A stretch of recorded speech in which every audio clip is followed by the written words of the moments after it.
eu sou a Aline, faço parte do time de consultoria tributária do Molina Advogados e o tema que eu trouxe para o vídeo de hoje é o regime optativo de tributação da substituição tributária, o ROT-ST.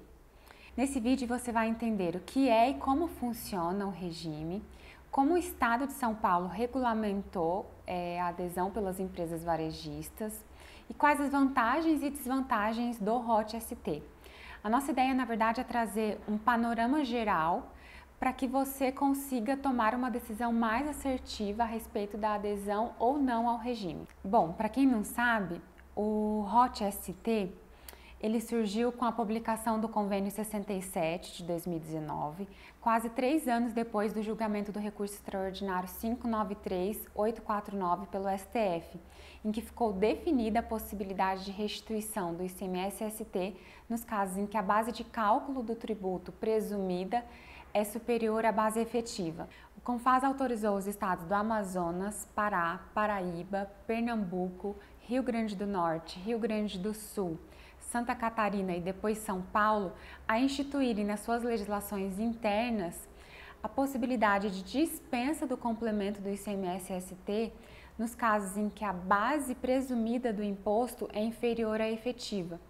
Em contrapartida, esses contribuintes têm que assumir o compromisso de abrir mão da restituição do tributo quando acontece o contrário, quando a base de cálculo presumida do imposto é superior à efetiva. Então, a partir disso, os estados passaram a regulamentar o regime nas suas legislações internas e no estado de São Paulo, essa regulamentação veio por meio da portaria CAT 25 de 2021. De acordo com a portaria, somente podem aderir ao regime contribuintes de segmentos econômicos expressamente autorizados pela Secretaria da Fazenda e Planejamento e desde que sejam substituídos exclusivamente varejistas ou substituídos varejistas e atacadistas. E aí, nesse caso, só as operações em que o contribuinte atuar como varejista é que serão impactadas pelo regime.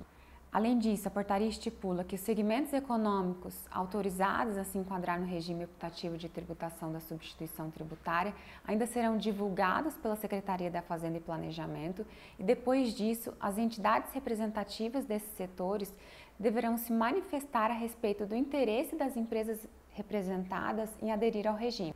Essa petição a ser apresentada pela entidade, ela deve ser protocolada de forma eletrônica, mas a portaria não traz eventual prazo para esse protocolo. Depois, a Secretaria da Fazenda analisa a documentação e pode eventualmente exigir algum documento complementar. Somente a partir da manifestação da entidade representativa é que os contribuintes vão poder solicitar a adesão ao ROT através de um portal chamado e-Ressarcimento, que ainda está inoperante pela Secretaria da Fazenda, mas eu acredito que nos próximos meses o Estado já consegue implementar esse sistema. O credenciamento será concedido de forma automática a partir do pedido pelo contribuinte, desde que respeitado todos os demais requisitos da portaria, e ele fica válido pelo prazo de 12 meses.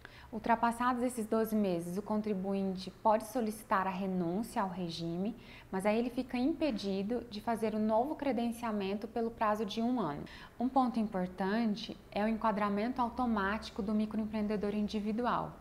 A portaria dispõe que a partir de agosto de 2021, o microempreendedor individual será enquadrado de forma automática no regime. Então, se você que está vendo esse vídeo é um microempreendedor individual, fique atento porque o seu enquadramento é realizado de forma automática e se você não tiver interesse nessa adesão, é necessário fazer um protocolo também pelo sistema e-Ressarcimento. Uma dúvida que tem sido muito comum entre as empresas a partir do surgimento do ROT é saber se vale a pena ou não aderir ao regime. Essa não é uma resposta muito fácil. Aliás, é uma tomada de decisão que deve envolver o time fiscal, contábil da empresa, a fim de avaliar se é financeiramente viável a adesão ao ROT. Então, eu separei aqui alguns pontos positivos e negativos do ROT e é importante que você avalie cada um desses aspectos com bastante cuidado para que você consiga tomar uma decisão mais certeira. O primeiro ponto que eu trago é a questão da simplificação do regime de substituição tributária. A partir do momento que você fica dispensado do complemento do ICMS-ST, você também fica dispensado do controle e do monitoramento do produto que você está comercializando. Então não precisa mais você ficar monitorando as próximas operações da cadeia tributária a fim de verificar se existe ou não a necessidade de ajustar o ICMS-ST. E além disso, é importante você levar em consideração que a adesão ao ROT, de uma forma indireta, acaba dispensando também a necessidade de pagamento de encargos moratórios que seriam devidos sob o ICMS-ST complementar. Então você deixa de pagar também multas e juros, que geralmente são valores expressivos para as empresas e que agora deixam de ser recolhidos por conta da dispensa do ICMS-ST complementar. Um outro ponto importante é o fato de que as legislações do ICMS são tão complexas e tão fora de um padrão que muitas vezes as empresas até sabem que possuem valores de ICMS-ST a serem restituídos, mas preferem abrir mão dessa restituição do que eventualmente contratar um advogado, um profissional especializado na área para entrar com processo administrativo de restituição junto ao Estado. Então, para esse tipo de empresa, e se o valor a ser restituído for muito baixo, às vezes é válido sim fazer a adesão ao ROT-ST, ficar dispensado do complemento do imposto e abrir mão da restituição, já que num cenário normal, essa renúncia à restituição já aconteceria. Por outro lado, o regime pode não ser vantajoso, por exemplo, para uma empresa que tem valores altos a serem restituídos. Então, para essas empresas, pode valer a pena sim contratar um advogado, contratar um profissional especializado, arcar com o ônus de monitorar, controlar o produto e a cadeia comercial e eventualmente com o ICMS-ST, mas no final das contas ter a possibilidade de restituir o valor que é devido. Muitas vezes essas empresas têm muito mais a restituir do que a complementar, então não vale a pena abrir mão do direito de restituição. Uma outra questão a ser considerada são as exigências impostas pelos estados para as empresas interessadas em aderir ao regime. O estado do Rio Grande do Sul, por exemplo, como requisito para adesão ao ROT, impõe que as empresas renunciem de forma expressa e retratável eventual discussão administrativa ou judicial que tenha como objeto o complemento do ICMS-ST.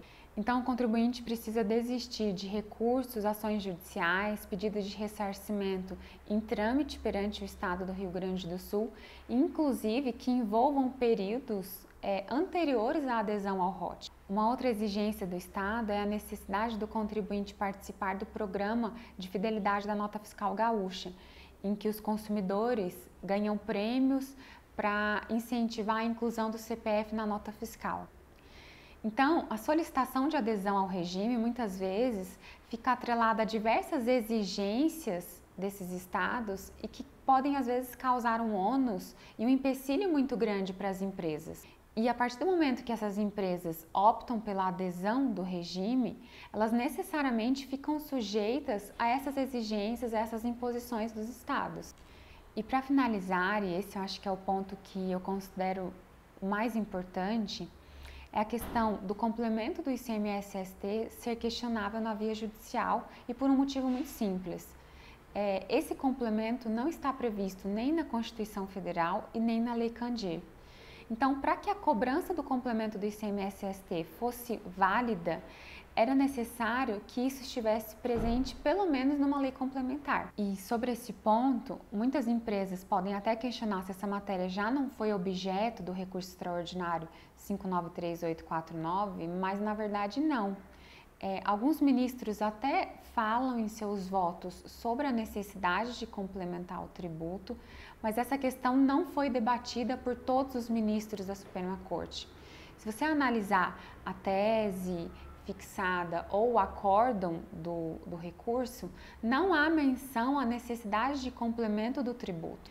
E um outro ponto importante é que o recurso extraordinário 593849, ele foi julgado e a tese foi fixada com base principalmente no artigo 150, parágrafo 7º da Constituição Federal, que diz respeito somente à possibilidade de restituição do ICMS e não da necessidade de complemento. Além disso, o Estado de Minas Gerais opôs embargos de declaração em face do recurso extraordinário 593849, questionando justamente a ausência da menção à necessidade de complemento do ICMS-ST, e o ministro Edson Fachin se posicionou no sentido de que essa matéria não teria sido questionada no decorrer do processo. Então, o complemento do ICMS-ST não foi objeto do recurso extraordinário 593849. Então, por tudo isso, os contribuintes podem sim discutir na via judicial a exigência do complemento do ICMS-ST, inclusive já existem liminares favoráveis aos contribuintes no estado de São Paulo e em outros estados também. Isso significa que, ao invés de aderir ao ROT-ST, o contribuinte pode às vezes optar pela medida judicial, de repente conseguir o afastamento do complemento do ICMS-ST sem precisar renunciar ao direito de restituição. Eu acho que esses são os principais aspectos a respeito da adesão ao ROT-ST pelas empresas.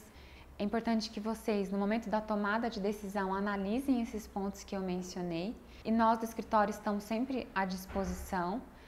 Pode entrar em contato com a gente sempre que for necessário. E a gente vai acompanhando a regulamentação do ICMS-ST pelos demais estados e a evolução da jurisprudência a respeito da necessidade do ICMS-ST complementar.